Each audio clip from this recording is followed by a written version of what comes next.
So, Andrew, it's going to start right now. Just so you know. They were flashing at me. It's going to start right now on slide 4. It was flashing at me. Sorry. Oh, no. That was the best 20 minutes I've ever lectured to. Don't you guys all think that? No. All right. It's about the same. What? It's about the same, really. Yeah. Okay. Go back. Start over. All right. So anyway, all right. So let's. So we're gonna. This is going to be like our little case study, and we're going to try to figure this out. Okay. We're going to figure out how that man is actually worth more than a bucket of chicken wings. Okay. All right. Depends on where you get the chicken wings from. Yes, Casey. Would you take a step further and say a dog is worth more than a bucket of chicken wings? I would take it a step further and say that. Now, I'm not saying like that abusing dogs is a bad thing, right? But not because dogs should be treated a certain way, but because human beings should act a certain way, right? So that's why we use the humane treatment of animals, because that means act like a human being towards them, right? And give them their proper amount of reverence and all of that, right? All right. So let's. What we're going to do is we're going to lay a little foundational stuff, review a couple of vocabulary words, and then we'll actually answer the question. All right. All right. So we talked about already how you can't, when you're talking about being itself, because it doesn't have a definition, we don't really have a good way to talk about it, right? And so what Aristotle does and then St. Thomas builds on is he uses the principle of analogy. Okay, and we also don't know what analogy is, right? A condition of a term in use when the formal objects in question are partially the same and partially different, or different but systematically related, right? And we all do this, right? We all use like, okay, that was a good bowl of ice cream, right? Is a good bowl of ice cream the same thing as a good person?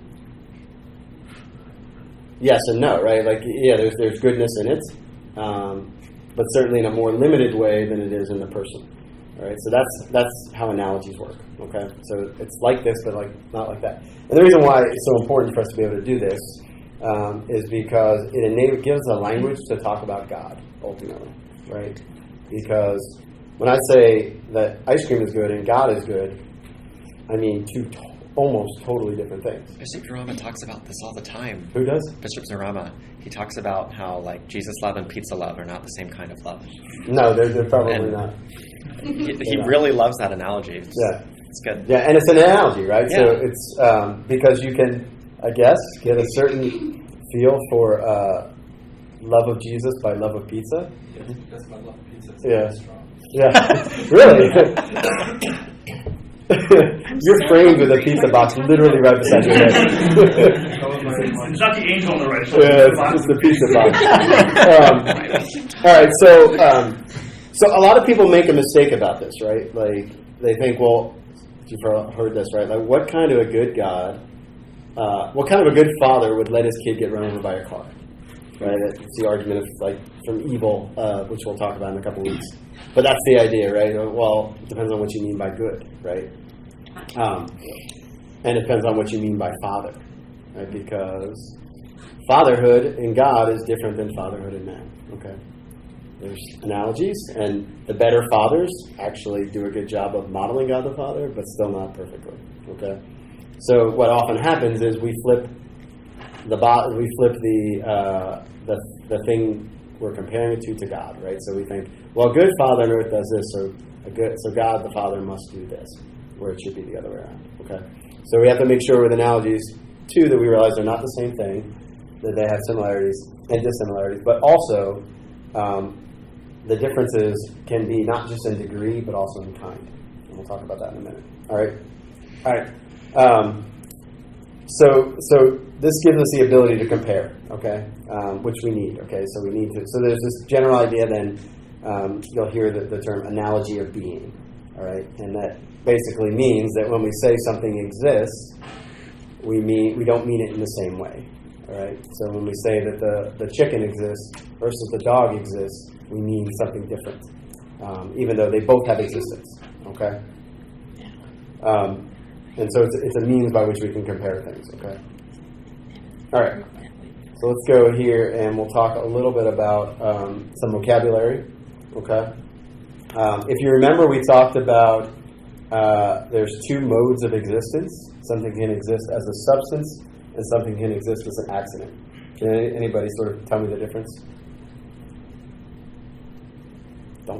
Don't do that. I read before you told me not to.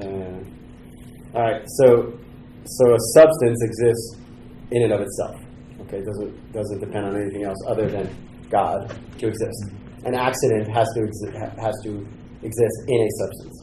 Okay, does red exist anywhere on its own? No, right? So red is an accident, right? It would say it's an accident of quality. But does red have a form of its own? Yes, as an accidental form. So because it exists, it has to. So everything that exists has matter and form, right? But it exists on its own. A substance exists on its own. An accident does not. Okay, so it depends on something else for its existence. So color is a good example, right?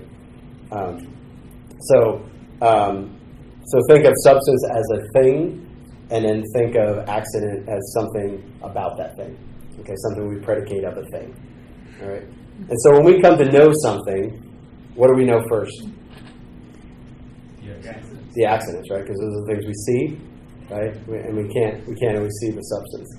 The other thing too is don't think in terms of something having a substance, but think of a thing being a substance. Right? We are all substances. Yes. So, like, is a substance made up of other substances, or is my leg an accident? Yeah, what you're asking is is your leg. So a leg is not an accident. Well, okay, so. So if you chopped off your leg, it would be the substance of a leg, a human leg, right? But I liked what you said about how substances exist, accidents do not. So, well, if you chop off your leg, technically it's not a human leg anymore, right? Because a human leg must be attached to a human body. But temperature, color, size, feel, all those things, you can't say this is softness. Softness only exists in things that are soft. So. Yeah. So back to your. So a leg is an accidental.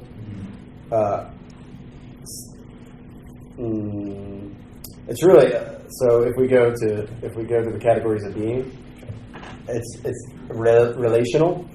So it's a relative because it's related to the body. Because if you lose your leg, you don't lose. It's not a substantial change. It's an accidental change. You're still who you are. You still are what you are. But that thing becomes something else, whatever a former attached leg would be, however we categorize that. All right, so let's talk a little bit about then, and we'll go through this kind of quickly because I want to spend more time on the example. So Aristotle comes up with what he says is 10 categories of being. Okay, he breaks it out. Remember, I said the two categories of being were substance and accident, right? But he says there's 9 types of accidents. And knowing these is not that important. Knowing of them is good. But what I really want to talk about is the fact that how all of these tend to be reduced to quantity. Okay? What is, intelligence? All right, for example. What is intelligence? The ability to think rationally. Okay, so it's a power, right? And the power to think. Can intelligence be, is it a quantity or is there quality? Quality. Okay. What do we do with IQ tests? Quantify it. So you will see, if you begin to think about this, that there are so many things that are quantified that aren't really quantities because of an empirical mindset. Okay. And so, even colors, we try to quantify them by putting them on a spectrum, right? Even though colors are clearly qualities. It is what it is. It's not like you can rail and say, okay, no more exam grades. I'm done. You're not going to measure my intelligence by giving me a number, because it's just the reality. But be aware of the fact that I forget who first coined this phrase. It's called rayifying something, thingifying a thing, and quantifying it.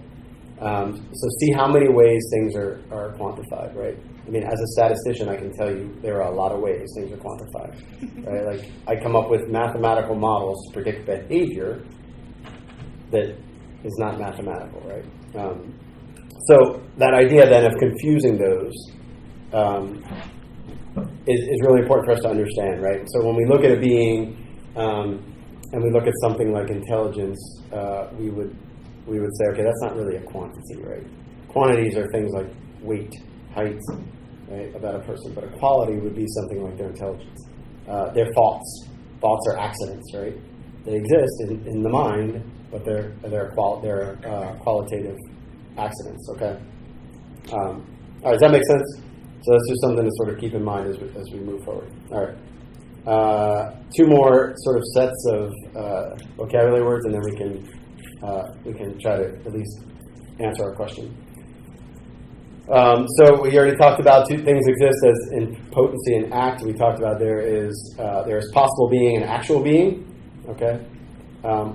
Why can we say there's something like possible being? Like, couldn't it be anything? Like, why do we break being down into actual being and potential being or possible being? I don't exactly know if I know what question you're asking, but I would say because we believe in the principle of cause and effect, causality, and so, like, a egg and a sperm are not potentially anything; it's potentially a human being. Okay, so the potency is built into the thing, into the form, right? So that's why we break them up, because it can't develop into a duck, right? It can only develop because the human sperm and a human egg have a potentiality to become a human person. Okay, not anything else. All right. What about? Let's say if we jumped back 300 years. Okay. What about an airplane? Is that a potential being, or is that not? Obviously, not an actual being for 300 years in the past, unless maybe Da Vinci built one. I don't know.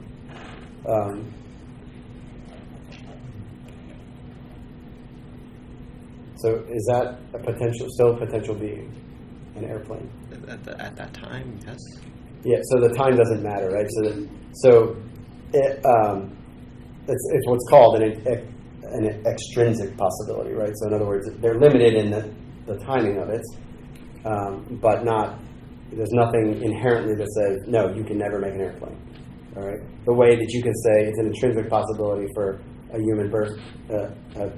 Fetus in the womb to become anything but a person, all right, or to be anything but a person, not to become, right? All right, so a colony on Jupiter is potency. Yes, yeah. I don't know if there's nothing intrinsically per se. I mean, I guess we could come up with all kinds of ways to. It'd be a bad idea for lots of reasons. Pressure. On Jupiter, putting a colony on Jupiter. Well, I mean, the technology advanced. Yeah. Big yikes. Okay. Don't go to Jupiter. All right. So the other part that we always remember, right? What are the two principles of change? You guys remember? Quantity and quality. No, I don't know what question you're asking again. What makes a change? How do we define change? Something going from potentiality to actuality. Yes. Right. So something that's in potential, moving towards being act. Right. So, and that's the only way something can change. All right. Remember, we said change has to have something that's actually changing. So there's a principle of continuity, but there is something that's changing, and so you can't just change into anything, right? It has to change into something that is in potency to change into. Okay. And then the other thing to talk about is a thing can't both be in potency and act in the same way for the same thing. Okay. Does that make sense? Okay. So an acorn can be in potency to be a maple tree or whatever, but a pebble can't be, right? Because it doesn't have the. And what determines the thing's potency? It's form. It's form, right? You guys are using vocabulary words. Awesome. Okay. All right. Essence and existence. This is where we're going to sort of take off a little bit. The basic composition and limitation is that of existence limited by and united with essence. What the heck does that mean? All right. So every real being, everything that exists, is made up of two principles. Right? Existence. It has existence and essence. All right. So what I want to, and what is essence again? Sort of like the nature of the thing, right? So what determines how much existence something has? Or can we even quantify existence? I think so. You don't think we can quantify it? What do the rest of you guys think? Can we quantify The it? amount of time they exist. Okay, so something either exists or it doesn't, so like you can binary. okay. All right, so there's first act. You just defined what Aristotle calls first act, the act of existence. What determines how it exists? It's nature. It's nature, it's essence, right? And I think, well, yeah, Go ahead. you're asking the question about can we quantify it, and I think the answer is yes, partly because you're asking the question, but also you've shown the picture before of like the ladder of existence, right? Like rocks, I don't think I've ever shown that. plants, animals. What are you talking about? 100% you show the Yeah, so I think that would be what you're, yeah. Yeah. So how much existence a thing has is determined by. Now you can't quantify it in the sense of like give it a number. But it's 42. It's actually 42. Humans have 42. Oh my God. But and that's what he means. So what limits each thing's level of existence is its essence, what it is. Okay. Yes. So like a unicorn's essence, the fact that it is a unicorn is because it's weird because I would almost think the opposite, that like its essence is limited by the existence, like it doesn't exist. Well, that's why I said, what was first act? What's the first, like for a being, a real being, what's its first act? Existence, right? So it's always existence first, then essence, right? So you're saying if its essence was different, it could exist. Like Yeah, if well- its essence was lacking a horn, then it could exist because its essence is then a horse. Yeah, I guess, but so is a unicorn isn't a real being, right? But it is a what's the word that Aristotle uses for a thought, for a being that's I think a logical being, right? So it does have existence in that in a limited sense, in the sense that it's in idea but not in actuality, and so that's where it exists. And so then its essence still sits upon that existence, right? Because you could think of something, you just did it, that wasn't a unicorn, right? That in your mind, so you have this unicorn and it suddenly doesn't have existence even in your thought anymore because the essence changed. But you always have to take things that exist and put them together. Yeah. So yeah, exactly. So and why is that? Why when we talk about a unicorn, even though it's made up, why do we have to do that? You guys remember why we talked about this? This will sort of get us back to last time we met about where our whatever's in our intellect was first In our senses. in our senses, right? So we have to take some sense data and put it together to come up with a unicorn, right? All right. Very loud high five.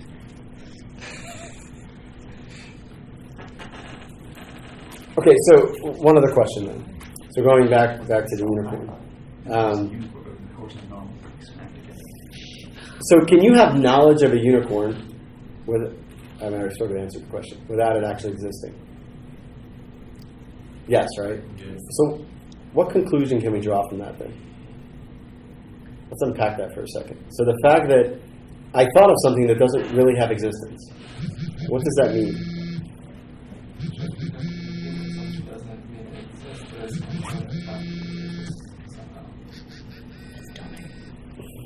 It's going to be really loud on the recording. Yeah. So what it means is that the two things are different, right? Or distinct, right? They're separated. So what that means is that a thing's existence is not part of its essence. It's not part of its nature to exist. All right, we have a word for that. It's called contingent, right? So we don't say I am existence. We say I have existence, right? as if it comes to us. So, in other words, that little thought experiment, and this will get us towards God, right, when we get there. That little thought experiment of, can you think of something that doesn't actually exist? Yes, well then that would say, when I think, I have the nature of the thing in my mind, and the nature doesn't include existence, then those two things are distinct. All right? Sit with that for just a second, because it's sort of a principle that matters later on, especially next week. When I know it's, like cross-eyed. Like, I think Lizzie's crossing her eyes. I'm present. Listening. Yes, Casey. So that seems like a big leap, or at the very least that would be something a lot of people have problems with, this idea that contingent beings rely on something else just to be in being. Why? Like, why is that? Like, if you follow at least the first step, right, that existence and essence are two different things, right?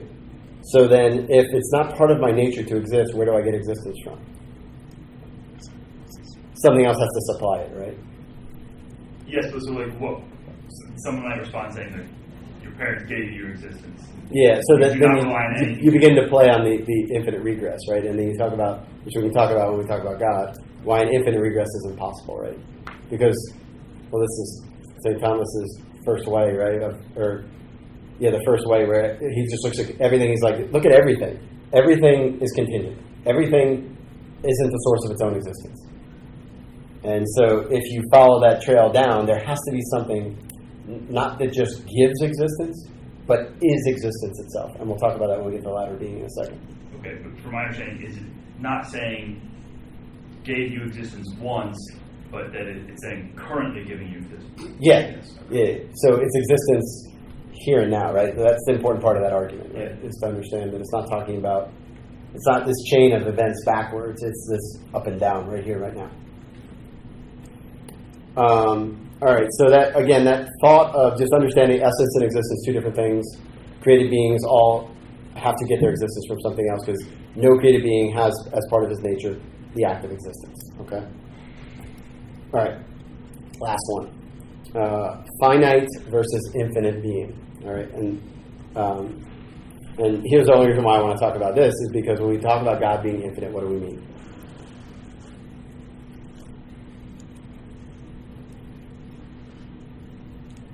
What does it mean when you say God is infinite? No beginning or end. All right, no beginning or end.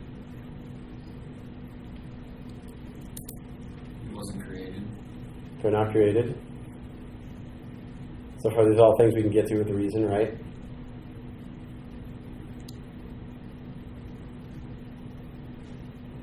Just in the mathematical sense, you wouldn't be able to measure anything. Yeah, so this is where the confusion comes in when you start throwing mathematical sense, right? Yeah. In math, does anything ever get to infinity? No. Right? The quality of math is you can always add one more to it, right? It's sort of a convenient mathematical way to go towards something really big, really small, right? And so we have to be careful not to confuse those two things. So all we're saying this is why I spent so much time on the last slide, all we're saying when God is infinite is that his essence is to exist. Right? It's part of his existence. Part of his essence that he exists. Okay, so he is being itself. He is I am. Okay? That's all infinite means, right? So it's not this, don't think in terms of space or anything like that. He is the fullness of being, because he is being itself. All right, and we'll talk more about next week what that means. But I want to make sure we're not looking at it in the mathematical sense, where we're really only talking about something that's potentially infinite, right? Like numbers are potentially infinite, but never get there, versus God, who is infinite in the sense that he is the fullness of being. I think I was trying to say the thing that you can't say that God has attributes. There's nothing about him that you can describe or measure because he is his attributes. Yes. And so, in a mathematical sense, if you were going to say this is actually infinite, then you would not be able to use math to describe it. Because right. math doesn't do that. If it's true, exactly. Yes. Okay. All right, so now we're ready to get to John Claude's favorite slide. Yes. Which is the ladder of being. And this is where I want to sort of we're gonna start to try to answer our question. Okay. So let's see how much you guys can fill in, and then we can fill in between. So a stone is beneath a plant. Let's just start there. Why? Plant has a vegetative soul. Okay. Anyone? I mean, that's true, and it's part of the reason. But can you use? Can you talk about it in the terms we've already used, and then we'll talk about why what you're saying is the way you illustrate it. So, what is this a ladder? Like, what's one rung to the next? The thing on the bottom rung has less being than the thing on the next rung up, right? Everyone sort of understand that? Okay, now how do we prove that? Now is where we pull in what Casey said, right? Because the plant has more perfections than the rock. Right? It has not just existence, okay, but it also has vegetative powers. All right? And so the animal has yet more perfections than the plant. And so, go ahead, Casey. Before we jump too far, can you just talk about flame? Because that's wild to me and I don't really get it.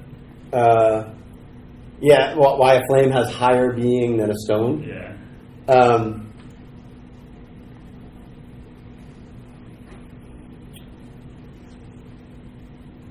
Probably because of its ability to grow and expand. Yeah, I think so. I mean, this is sort of a medieval thing that they did, and it's not to make it, but I think it's exactly what Father said, is that it has the perfection of being able to grow. That a rock does not, right? So rocks don't grow. But you also, like, it would be less than a plant because a flame can't just be a flame. Right. Like a plant can. Yeah. And it can't, Yeah. It's more contingent on everything around it, I think, Yes. than a plant is. Does somebody else have their hand up?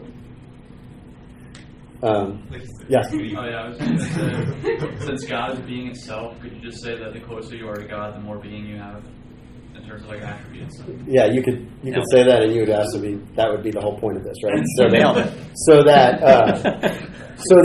perfections, like that's what's going on here, right? Like each level adds a perfection in the sense that the thing becomes more godlike,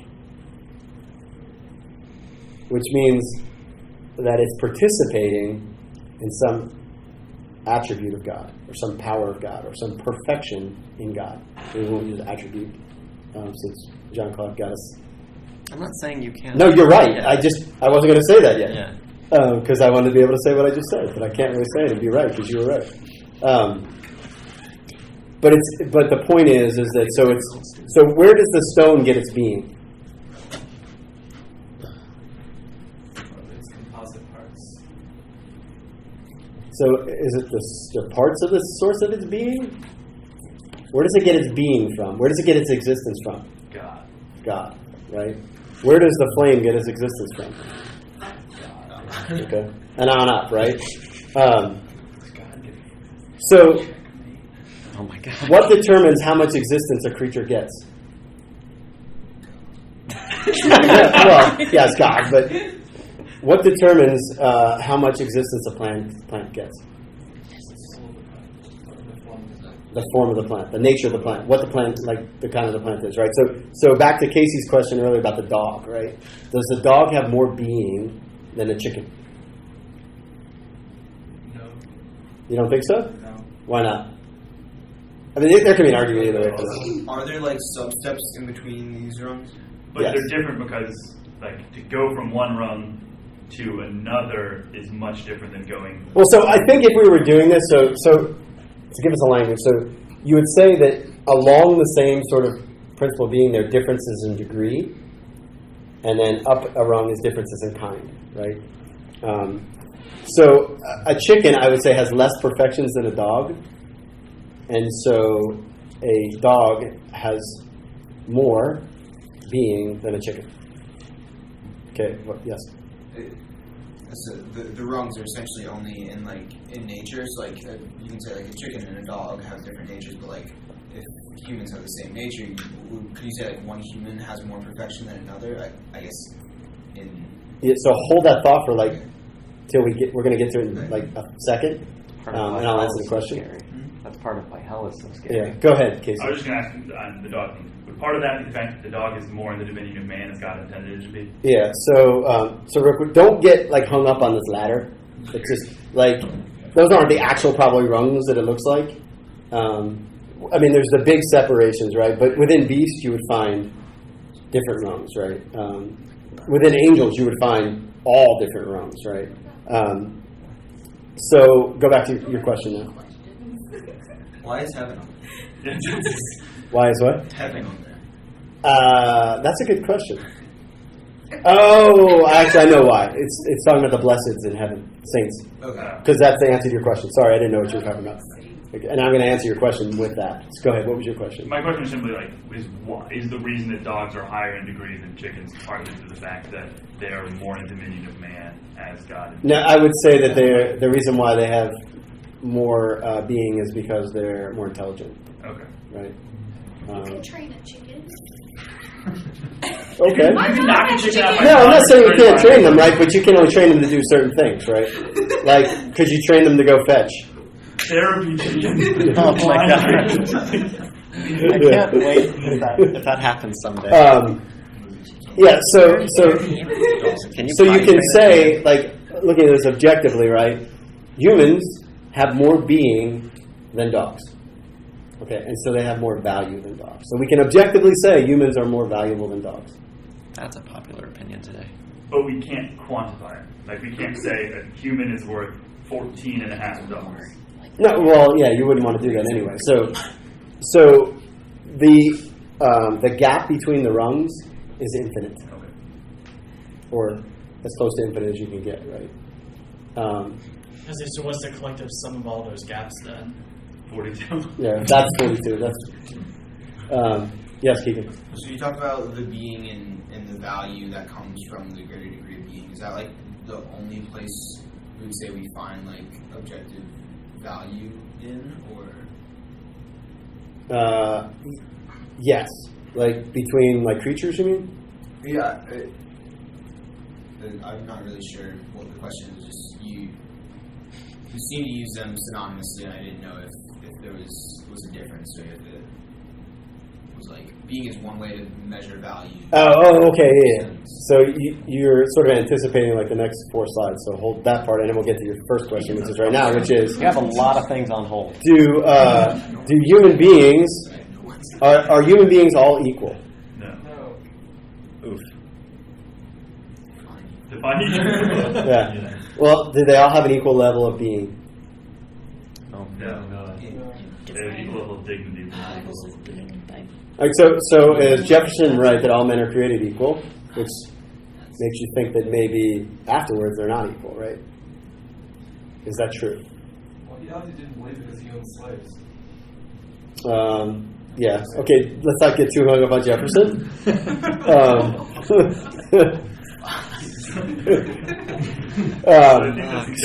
So can I say that some human beings objectively are more valuable than other human beings?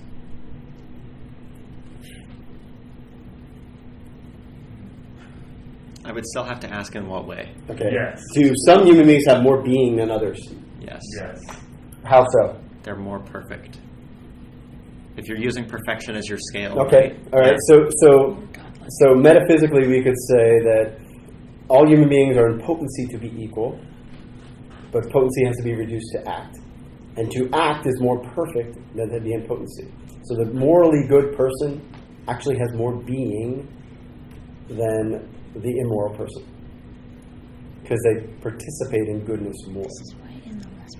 Would that mean that if, like, I was on one end of, like, the seesaw of death, and, like, Mary was on the other, like, objectively we should save Mary? Seesaw of death. No. So the thing is, you can't do that calculus, though, right? Yeah. So that while it's objectively true, there's no way for you to do that calculus because you can't see inside of someone, right? Like if you knew it was really Mary versus you, I mean, I love you, Casey, but I totally would save you because she's not going to hell. Like, I don't know about you. Like, I gotta go save you, right? Done. Were you intentionally sliding towards the trolley problem? Yeah, I was afraid of that. Not intentionally. Yeah, I was afraid of that. We were going to start talking about whether I should save Dominic or not. Would a person who's born without legs be lesser in being than a person who's born with legs? Yes. Because they don't have the potency to, like, It's legs. amazing how Yeah. at least once a time this happens. Did your computer go to sleep? Or? The problem with like No, saying I these think kinds I of was things, getting a though, little is, like, emphatic and I hit the chord, I Yeah. think. like, I think the problem with this is that in society today we don't have a different, like, we use the same word to talk about two different concepts, What's the same word that you're talking about? like goodness, value, equal, whatever. Yeah, so what are those terms really? They're analogical terms, right? But and we use them as if they're... we use they're- them as if they're absolutes, and in particular, we cross the streams between dignity and perfection a lot. Where like people think that because they have a quality, it has to be something about their identity, and it doesn't have to be that. Like, you are no less of a human person because you're paralyzed, in the sense that you're owed the same respect, the same treatment as anyone else, yes, but you are less in the sense that you can't do as much as a perfectly healthy human being can. But because we don't see those words differently, if you say one way, then like you're insulting the other end. It's a mess. Yeah, so this is why you have to really think deeply about this, right? You can't just... Because I could easily walk away with a conclusion and stop right now and go, yeah, like, he's a better person than you know, X is a better person than Y, so I'm just going to treat Y like crap. Like, and that's not the conclusion to make at all, right? Like, the conclusion is interiorly to go towards perfection, right? But you can't measure someone else's perfection, right? That's a management decision. Yes, exactly. Because the guy with no legs could be way more perfect at other things than you. Yeah. In the things that really matter, right? Like, so the qualities of soul, like virtue, like far surpass, right? So those are the things you can't necessarily measure. But nevertheless, we get an idea with our language, right? Where we say, you know, when someone says he's a good person, they usually mean like that he's moving toward perfection, right? They're like, okay, he has this quality that is morally good. Yes, Casey. When you say we can't measure it, that's not to say or imply that they're not distinctly different and that there's not. No, we just don't have a tool to measure it, right? Like, and we've been told very explicitly not to measure it, right? Like Jesus said, like, Not your don't, job. like that's what he means by don't judge, right? He's like, external action's fine, but only because external action maybe reveal what's inside, maybe not. You can't judge the state of someone interiorly, and that's what he means by that, right? Yeah, like a thing will be known by its fruits. Yeah. Well, action follows being, right? Like, people tend to act how they really are interiorly, but I could just be having a bad day too, right? And for you to just go, oh, that person's like, you know, he's like hell on wheels right now. It's like, it cautions you to keep some uncertainty in any situation. Yeah, like someone does the same thing every day and you see it every time. You still don't know, and you can't. Okay, I don't. Because like my hesitation might be when you say like things can't be measured, you can't compare two people and look at the virtuous person and say that is what we desire to be like. Well, yeah, that's the problem, right? The problem is that we try to. We know that there is an objective evaluation of the thing, right? But we try to play the role of the judge, right? Decide what it is. So I don't know what's going on with this. I cannot get back to my screen. In that situation, there's nothing wrong with like pointing at what they're doing and say that's something I want to do, but you couldn't conclude that they are definitely a more virtuous person than the other person. Like, that you conclude everything else, you just can't take it the one step inside. But what is a spiritually healthy practice? Just to look at the person and go, they're more virtuous than me. Right? That's a spiritually healthy. Is to assume that everyone else is. Yeah. Hey, it's actually good for you. Yeah, that hurt. I don't know. Let me try one more time, see if I can get this up here. Oh, it was there. Now it's gone. Now it's just flash this. He's there. All right, There cool. he is. All right. Hopefully it stays now.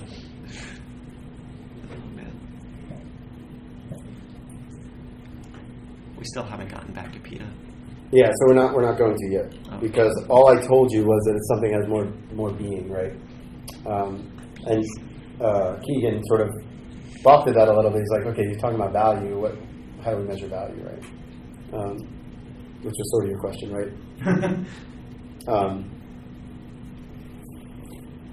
All right. So how many of you guys have heard of transcendentals? Right. Yeah, well, there's math in that too.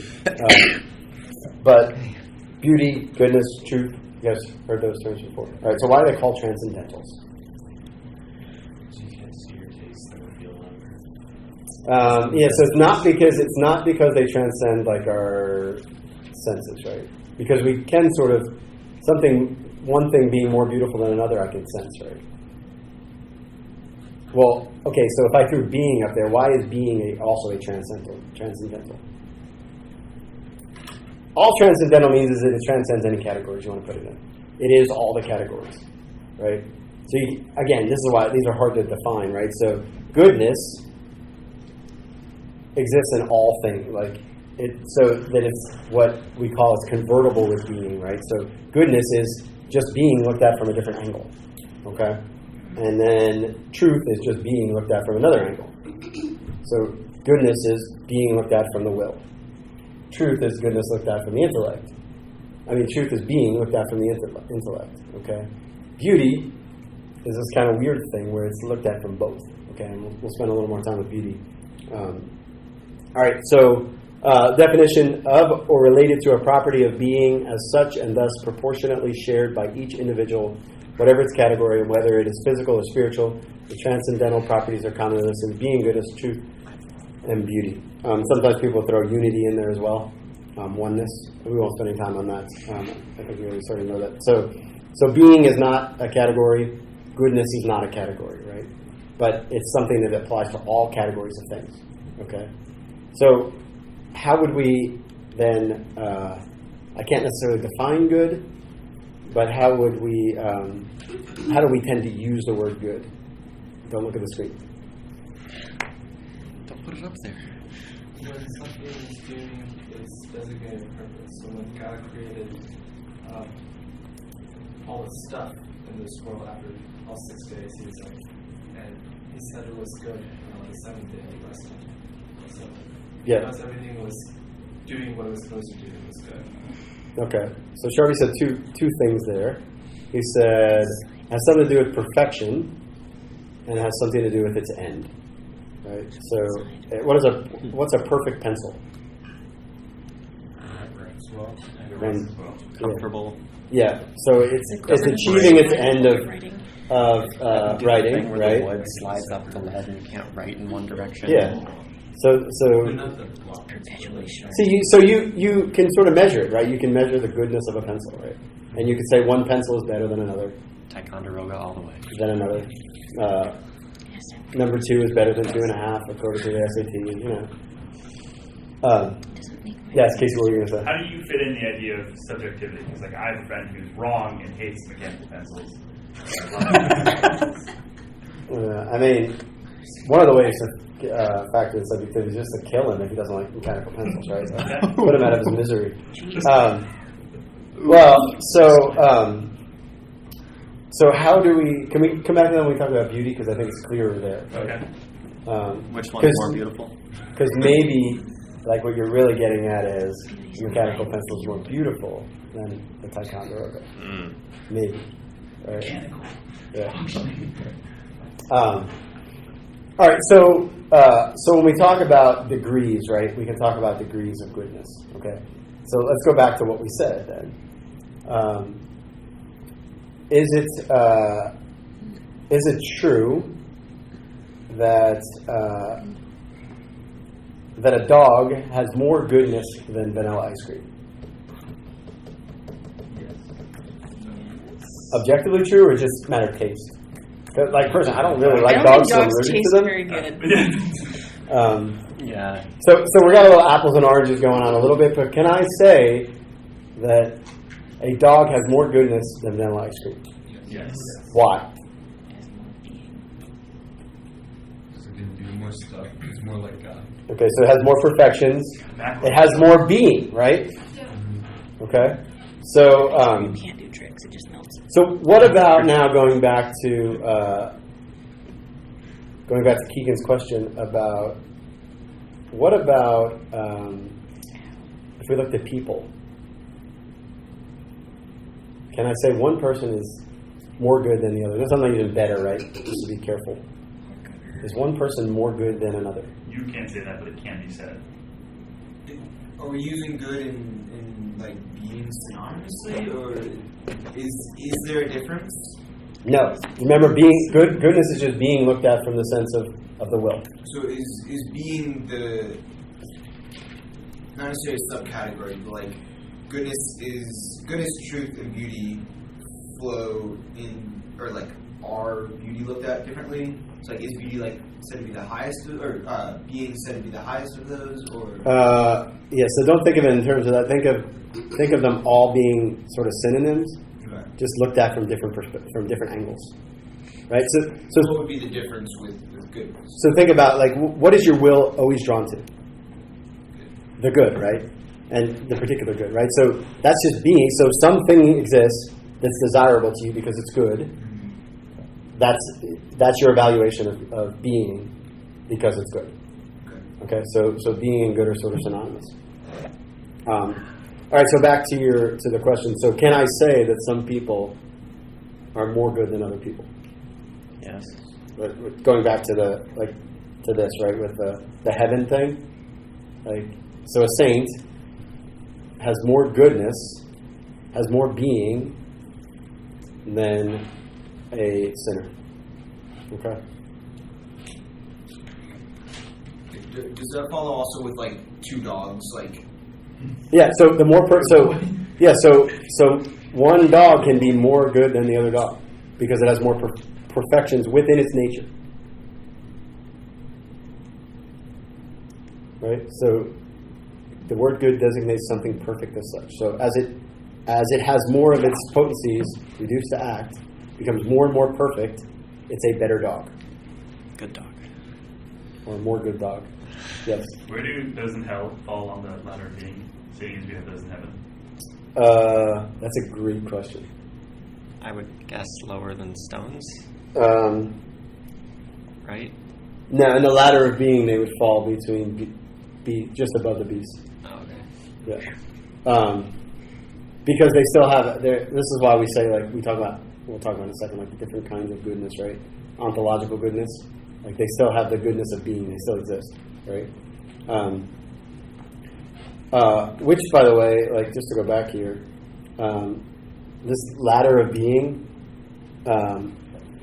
is St. Thomas's argument for the existence of angels, by the way, with reason. He said that because there's this progression, and then there would be this gap between man and God, so there must be angels. Okay, that's his argument by reason for the existence of angels, which we can talk about. Well, I mean, he hashes it out. It's not that big of a jump. Two-sentence thing. Yeah, just step one, step two. Angels. All right, so let's go back here real quick. All right, so let's just talk about a vocabulary thing. I just want to make sure I don't have this on a different slide. All right, so when we talk about something being good, we sort of use it analogously or synonymously, but we mean it in three different ways, right? So is the devil good? It depends on how you define good. Yeah, so it really depends, right? So he has ontological goodness. Why? He exists. Because he exists. Okay, but he doesn't have moral goodness, right? Does he have physical goodness? Not physical in the sense of obviously a body, but does he have everything that is natural to him? All the powers that are natural to him. Yes. Yeah. So he has ontological goodness, physical goodness, but not moral goodness. Pretty good. Except 2 out of 3. those three, like there's a distinct hierarchy to them, right? How do we know that? How do we know there's a distinct hierarchy to them? And we'll see why this is important in a second. Why is there a distinct hierarchy to the types of goods? I mean, they go from general to more specific in one case. Well, what about, so always when we talk about, like, especially St. Thomas and Aristotle, what is the first thing they always look at? Experience. Do you sacrifice physical goods for moral goods? Why? Because moral goods are more valuable, right? But people do sacrifice moral goods for physical goods.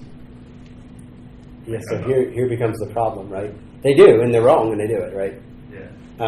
And this is at the heart of like our moral crisis, right? Because someone looks at something like sex, and they're like, oh, that has the physical good attached to it, right? It's pleasurable, all those things.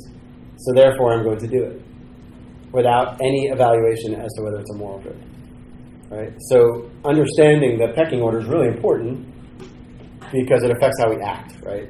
Because there's lots of things that are pleasurable in physical goods that aren't morally good. Is that tied up, like, we've been noticing a lot, talking with doctors about baby coming soon, that they are incredibly quick to offer you something because it's either comfortable or more convenient, even though the side effects probably vastly outweigh that. Would you say that's yeah, I tied would up say in that's part of it. Like, and you all see when you have, usually after 2 and you get to 3, they will almost instantly, it's almost nefarious how they do it. They will ask you in the midst, after the baby is delivered, like, do you want your tubes tied? Like, with all that going on. They don't ask you before. Oh, yeah, I'm glad I go to They ask you afterwards.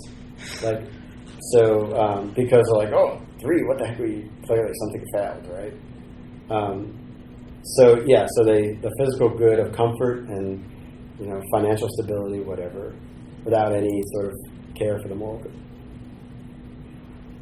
All right. So Keegan, did that answer your question? I guess you had 2. Did I get them both? Oh, but I still haven't gone to that. So I said the other one you had a hold till beauty, right? Or was it? Or maybe that was Casey. You remember your question. Yeah, you got to remember your question, dude. We're fine then. Rob's yeah. various clock. Yeah. I'm gonna go ahead and write down. I answered all of Keegan's questions. 10 out of 10, self-grade. Yeah, it's awesome. All right, so everyone feel comfortable now addressing this question. It wasn't really a question, but you feel like you could at least in your mind, not necessarily engage someone, but is it straight in your mind? And if not, then we need to talk about it. Okay, I'm going to assume that silence implies consent. All right. I'm sad they didn't. Yeah. Wow. Yikes. Context is It is recorded, I guess. Yeah. That's all right. So don't run for office, please. Yeah, we said. Please run for office. Yeah. Oh, like these recorded ever got out if I ran for office? It'd be so bad. I'd be done. Be done. You just need to read your website. That's all. You don't even Oh need man. Yeah. All right. So second transcendental is truth. All right. So what's the definition of truth? Conforming the proper mind to reality. Yeah. So the conforming of thought or mind with reality, right? So when we talk about truth as a transcendental, we're not necessarily talking about that. We're talking about that in a sort of in a logical sense, or even in a moral sense. We don't mean it that way. We mean it more in the ontological sense, the truth of a thing. Okay, so let's read this. And then it is clear, therefore, as it is said in the Metaphysics, that natural things from which the intellect gets its scientific knowledge measures our intellect. Yet these things are themselves measured by the divine intellect, in which all created things, just as all the works of art, find their origin in the intellect of the artist. The divine intellect, therefore, measures all things and is not measured. A natural thing, both measures and is measured, but our intellect is measured and measures only artifacts and not natural things. Okay, what is he talking about? All right, so have you ever heard the expression, man is the measure of all things? Yes. Is that true? I don't know what it means. All right, well, it's not really clear what it means, but the way most people take it would be as a pathway towards relativism, right? So, if I measure all things, like I'm the rule of measure, who am I? God, right? So we're measured by reality, right? So we are measured by our understanding of reality as it really is. Okay, so that's what he's saying right there. So that the divine intellect measures all things. He's saying our intellect is measured and measures only artifacts and not natural things. So when we create something, we do become the measure of it, right? So it's our idea becomes the thing we make, and then we evaluate it compared to our idea. That's the only time you do that. Okay, that's what he means by that. Okay, so what is ontological truth then? All right, so ontological truth is the relation between the thing or being and the idea in the mind of God. Okay, so a thing is true insofar as it conforms to the idea of God, that God has of it, like what God created it for. All right, just as we would say, I don't know, if I made a car, right? We would say that car is true insofar as it followed the blueprints. Okay, so that in that way, truth is. So, can things have one thing have more truth in it than another? Yes. How? So let's just say there's a perfect beaver and a perfect person. Which one has more truth in it? The first. Why? God. So somebody thinks it's a tie because they're both like perfect. There's more truth to be I'm gonna had. say the beaver because the beaver can't go against the divine. Okay. So, if we say they both do or are perfect, but one is naturally higher, then the perfection there would automatically be higher than the perfection of the beaver. Okay, you're right, but why? I don't know. Closer to God, like better images the true. So this is where the idea of logical truth comes in. So when something is true, it's intelligible, right? You understand what intelligible means? We can know about it, right? And which is easier to come to know, a person or a beaver? Why? It's less complicated. What? You can't talk to them, they just can't talk that. You just said something is more true as it is intelligible, which means you can know it. Like intelligible by our minds? Yeah, so a human person is more knowable than a beaver. Yeah. Because which takes more to get to know it? The person. The person, right? Beaver, we can't even exhaust that, right? But you would sooner come to exhaust the knowledge, the thing. Remember, so knowledge is what? The thing known is in the knower, right? The form of it becomes a part of me. So I can get the form of the beaver much more complete, much more comprehensive. I can comprehend it much more than I can ever comprehend a person. All right? Why the heck does that matter? Why are we even talking about this? Does it show that there is more in the man than there is in the beaver? Yeah, truth there is more truth, but it also shows that if it's true that the beaver was first in the mind of God, then contemplation of the beaver tells me something about God. Right? So this is the idea that everything that God makes is to reveal himself to us, right? So this is why, and we'll talk about why it matters in a second when we talk about beauty, how it combines the thing, right?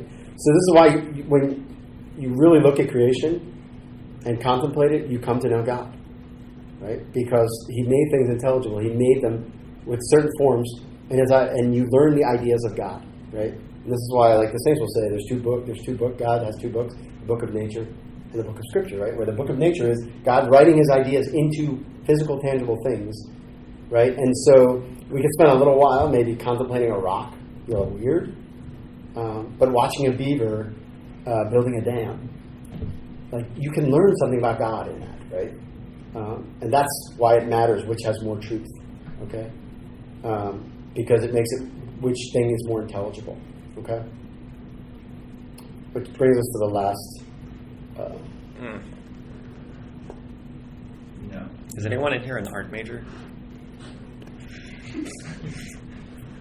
All right, so are you saying no because that's the answer you think I want to hear, or can you actually sort of...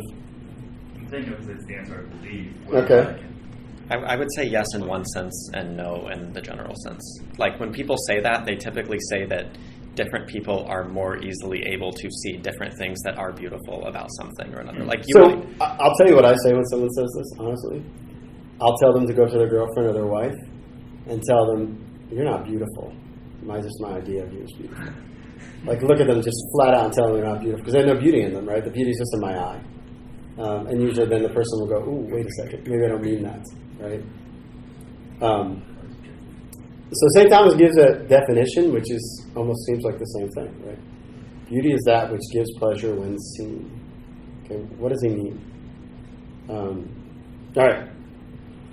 So what are we? Remember, I said that it's sort of this melding of truth and goodness. So what are we doing with beauty? All right. So let's try to define it. Maybe go a little bit more, and we'll unpack what St. Thomas means versus the other. But we do agree that the first part, there's something missing in that, right? Yes. You might touch on this, but how does that go with like, was it knowledge or Knowledge received is received by the. I know. So the thing known is in the knower? Yes, yeah. Okay. I mean, it fits with it, right? So could you substitute a different, is it true that goodness is in the eye of the beholder? A little clearer, right? That's relativism if we say yes. But if you say knowledge is in the mind of the beholder, like I don't see Well, the difference. use truth. Is truth in the eye of the beholder? I would say no, but it sounds like knowledge is in the mind. Yeah, so don't use knowledge. Use the other transcendental. Use truth instead. Yeah, that's So, not a transcendental. yeah, because knowledge doesn't necessarily exist outside of your mind, right? Particularly because we talked about the fact that you could have a wrong idea of something. So just because it's in you doesn't mean it is what it is. And these are really similar statements. The difference is that one is saying that you get to make the beauty, and the other is saying beauty is a property which you are recognizing. Yes. Yeah, but they are very similar. I also think it's important, like, when seen, there's no, like, it implies but does not say by something. Because, like, a beaver does not see things in the same way a man does. So, like, I feel like it's necessary to imply, like, if you're actually receiving true beauty, like, it is in a well-formed, I feel like beavers could see beauty. Yeah, so that is the key, right? So it's just like anything. Like, there's an aesthetic taste that needs to be developed, right? Just like in truth, right? Like, some people don't have the wherewithal to recognize truth. Just like some people don't have the wherewithal to recognize beauty. And I know people see the beauty in speechlessness. So let's get a little definition here. And going back to this, because John Claude sort of already touched it, the emphasis, if we look at the definition in and of itself, and this is what he was saying, is really on the that which, right? Not necessarily on the pleasure or seen. Okay, so he's pointing to the thing, the exterior thing. Beauty is nothing less than the revelation of the ontological reality of a thing, that is, the expression in material form of the innermost heart of the very identity of its being. Right. Think about it for a second, and then we'll unpack it. So what is he saying? Okay, so beauty begins like with knowledge, right? Knowledge starts in the senses, right? It comes in, right? So beauty starts in the senses. So it's registered by the eye, but it's the revelation of something underneath. Okay, and what's the something? Yeah, the nature of the thing, right, or the form of the thing, right? So the beautiful thing is the thing that I can look at from the exterior and see the nature of the thing. Okay, does that make sense? So if that is true, do we have objective standards for beauty? Yes. The answer is yes. All right, so let's talk a little bit about then how we might understand it. Okay.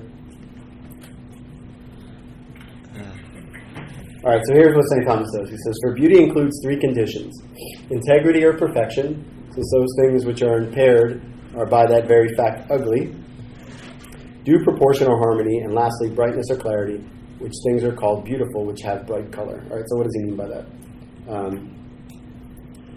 So integrity simply just means the fullness of its being is passed to the intellect.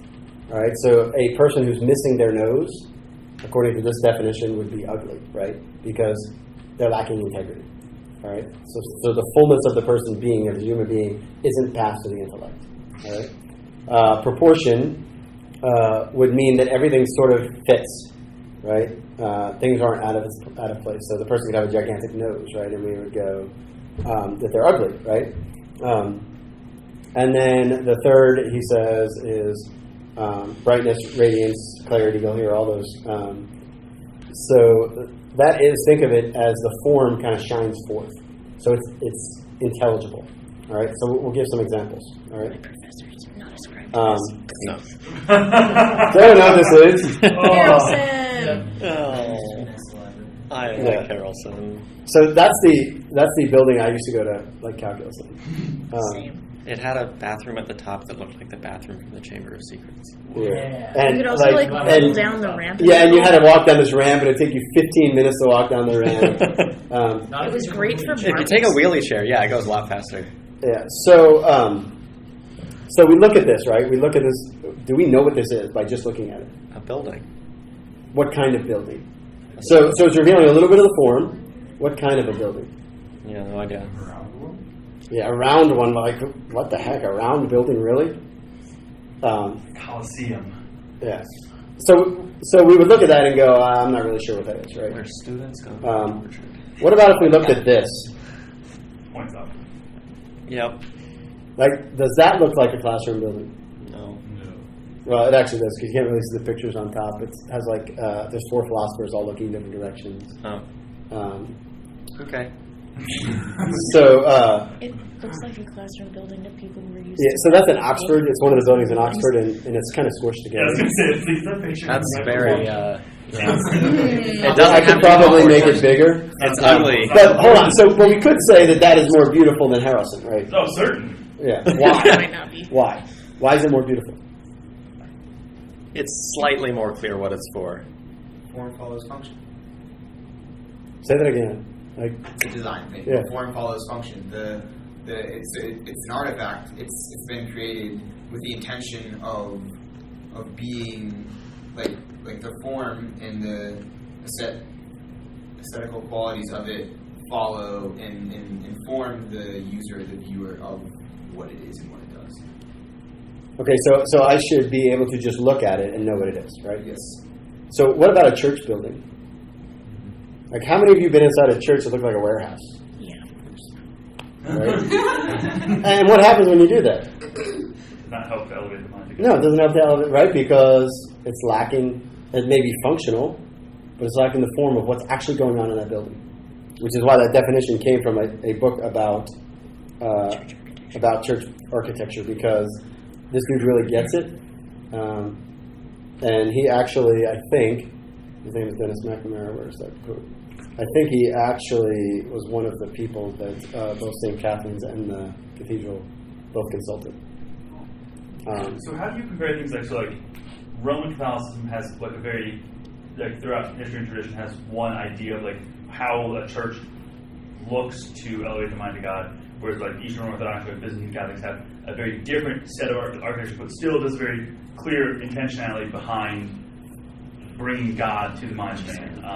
Yeah, so a lot of it is depending upon the emphasis. Like the Eastern Church just has a different emphasis than the Western Church. So the Western Church its emphasis is on creation, recreation. So you walk into a church, a well-done church in the Western tradition. It's in the shape of it's cruciform, but it has all of these like artifacts of the original creation. So you'll see things like on the pillars, you'll see plants or vines or something. Right? And you'll see saints of the new creation on the sides. And so I walk into a church like that, and I get this glimpse of the Garden of Eden meets heaven. The two things meet, right? Or heaven and earth meet. Right? And the clearer and clearer that becomes by me just walking into it, the better the church is and the easier it is to pray there. Right? So in the perfection of the West and in the perfection of the East, you would say there is still a superior one. I haven't really looked at Eastern churches enough to tell you that the Eastern Catholicism tends to be more sacramental than the Roman. So it wouldn't surprise me. What I just said is just my own sort of like being in Western churches and knowing what moves me and what doesn't, and then figuring out why it does. But I haven't spent enough time in Eastern churches to tell you what. I suspect that if you had to pick between the two, I bet Eastern are probably more visually and aesthetically pleasing than Western, but I don't know. This concept is also lying in the context of... All right, so radiance, the splendor of the form shines forth. What it is becomes very clear, right? All right, so let's look at integrity. Integrity again is just the thing lacks nothing that's proper to its nature. This car lacks integrity, right? So we would say it's an ugly car, right, as compared to this car, which is 2019 BMW. Your car? Doesn't lack integrity, right? So it has all the parts of the car. They're as opposed to this. Now, remember, they also have to be in due proportion, which is the third part. But we would say from an integrity standpoint, there's nothing like that's missing from this car. Okay, so integrity is the more sort of functional of the three ways we look at beauty. And then proportion. All right. So proportion is also harmony. So a thing has all of its parts, but the parts are related to each other such that they make a harmonious whole. All right. Is this toilet lacking anything? Yes. Yeah. What is it lacking? I mean, it's a little out of proportion with the intended use. Okay, so it's not lacking anything, so it has integrity, right? Okay, sorry. But let's be honest, like, do you want to go poop on a gold toilet? Like, do those two things fit together, right? Gold and going to the bathroom. What did you Google to get this? What did you have to search on your computer to find I think I may have just searched ugly. This bathroom is also really terribly... Yeah. It's really like... Yeah, the whole room is like... Look at where that door is. Anyway, probably... and then maybe this is like first class in an airplane. I don't know. Like, it's a little weird. But so it has all of its parts. It's really heavy. But there's no inner harmony to it, right? Like you look at it and you're like, I can't go to the bathroom on that. Like that's like if you took the toilet out of the picture, you'd think that was like a gas station. Yeah. All right. But what about this? It's a little blurry. Yeah. The fact that it's a little blurry detracts from the beauty. right? So it's gold, and so the proportion is obviously different than this because what goes in it is clearly reflected by how it's made. Okay, so its function fits with the value of the. By the way, I think I just realized what I googled. I googled ugly gold. That's what because I had the chalice in mind and then went backwards. All right, so let's just sort of talk about this for a second. Is this beautiful?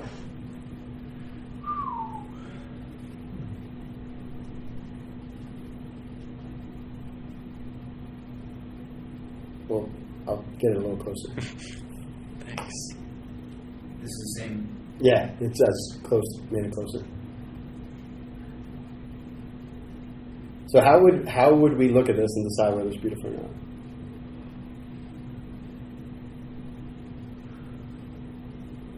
Like going by those categories?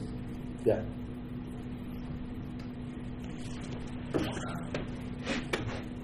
So does it have integrity? Yeah. So in what you can probably see integrity better, the bigger picture, right? So in abstracting from the event and representing it, is there anything missing? No, right? Like again, it's not a perfect. Okay. Does it have due proportion? Like is that a little much? No. Is all that blood just a little much? No. What about just the hands all spasmed and the feet?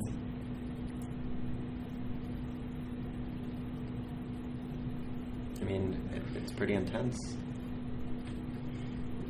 But This intentionally has the function of. but that was pretty intense. Yeah.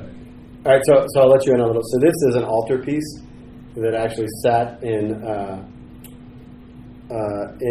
monastery where they took care of people with something. It's called St. Anthony's fire, and it caused their hands to spasm and a lot of their body to spasm like that. So the artist that they brought in is Grunwald, I think is his name. He painted this with the hands spasming. So, all right, so does it have harmony, integrity, and then what about splendor of form? When you look at that, can you really tell what's going on? And what really happened? So let's pretend I'm one of those people with St. Anthony's fire, and I go in there. What do I immediately conclude? My sufferings are his sufferings, right? So is it beautiful? Maybe it disturbs us a little bit, but fits all the categories of beauty, right?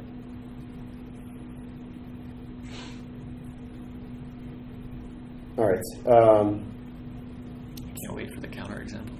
No, I don't have a counterexample. That's like. I was hoping you'd put something up and ask, "Is this beautiful?" And it would be an obvious no, but we talk about why. All right. How about we'll pick a musical example. Throw a song out there. We get to pick the song. Pick a song. Huh? Any of those ones with the terrible backbeat. It's like tinny snare drums. West New Christian. Yeah, I have. Someone told me about. I think it was one of my boys told me about that today. About his Christian album. I know it was my wife. I don't know anything about it. Which one? So I haven't heard it. Kanye West made a Christian album. Oh. Sounds like Christian needs to. So how do we we'll just be broad, and then we'll pick on any musical. How do we decide whether music is beautiful or not? There are three things, right? So, but we have to decide what is the purpose of music? What end does it serve? Music in general. What is the purpose of music? Typically to like that, but also like it's more directly connected to the passions than other types. Okay, so that is for sure, right? So so it's doing something with that. Yeah, we would have kind of expected, right? Like, you ever watch like Civil War movies of dudes running through the things playing the trumpet to get fighters to fight that are unarmed and they're like getting shot, right? Music moves people, so there's that part of it. What ultimately is its end? What is its purpose? As all things to lead us to God and to know. Yeah, ultimately, but so just back down one step, right? Like what, on a natural level? To make us feel. My art teachers would say. Why do we feel though? What is the purpose of feeling? To cause a reaction is the only thing you get in an art class. Because most people would say, like, I make my music to move people, right? And then whatever move people means. But does it have a higher purpose than that? Towards good. I mean, so you said, like, the person who loves coldly is loving less perfectly than the person who also feels it. Mm-hmm. So somewhere in there, put music, like, helping you to feel your emotions the correct way and the proper ways, proper times, that kind of stuff. Tyler, what do you think? So orient your emotions toward the good. Yeah, so to move your mind towards contemplation, right? So metaphysically speaking, to get you to think about important things, right? So good music actually does that, right? If you think about it, like music that really is actually good moves you to think about good things. Right? So one way to decide whether music is good, watch your reaction to it. Like watch where your mind goes, because your mind will go somewhere, right? And you're like, ooh, that didn't take me to a good place. Or, no, that takes me to a good... And people normally like music simply because it brings them pleasure. Because it takes them to the place that is pleasurable. But good music, morally good music, moves us to a place that puts us in a morally good state. Right? It makes us think about morally good things. Okay? All right. So my last slide, which I can't show you, obviously. Let me try this again. Is sort of is a preview of next week, because I thought it would be easier for us to do this. You can turn your computer around. Huh? Oh. No, it keeps for whatever reason it's cord. I think the cord is short. And this is St. Thomas's fourth way. Okay. And the only reason why I'm using this, giving this now, is for a little sort of preview of next week. But because we did everything we needed to do today to understand this one. Okay, and because I can't go through all of them next week. All right, so here's what he says. The fourth way is taken from the gradation to be found in things. Among beings, there are some more and some less good, true, noble, and the like. All right, everybody agree with that now? Right? And notice what he names there. He doesn't name things. What does he name? Transcendentals, right? Which is a really important part. But more or less are predicated of different things. Different things according as they resemble in their different ways something which is the maximum. And then he uses an example which is not the best example because it's scientifically inaccurate. But here's what he's saying anyway. He says, okay, so suppose you're in a room or in a house and there's a burning stove in the house. As you get closer and closer to the stove, it gets warmer and warmer, right? The air is not the source of its own warmth, right? And neither is the stove the source of its own warmth. It's the fire in the stove. Okay, that's his point. And the medievals thought that fire was the source of all heat, period. So they were wrong about that. But the example sort of is meant to show the principle, okay? All right, so he says, it's said to be hotter according as it is more resembles that which is hottest, so that there is something which is truest, which we've already talked about, something best, something noblest, and consequently something which is uttermost being. All right? Everyone following that so far? As is written in Metaphysics 2, which is the thing we quoted. And now the maximum in any genus is the cause of all that is in that genus, as fire, which is the maximum heat. This is the part I got wrong. Therefore, there must also be something which is to all beings the cause of their being, goodness, and every other perfection in this we call God. All right. Everyone follow? Do I need to fill in anything? Like everything we talked about, does that make sense? What he's doing there.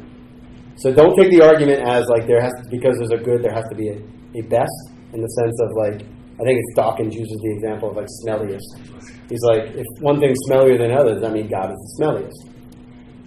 Because he misunderstands what he's actually saying. He's saying among the transcendentals, right? The things that are beyond all categories.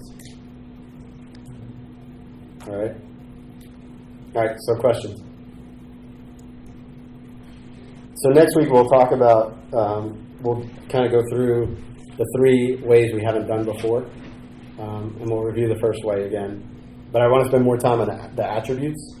And remember, these are all things we can reason to about God.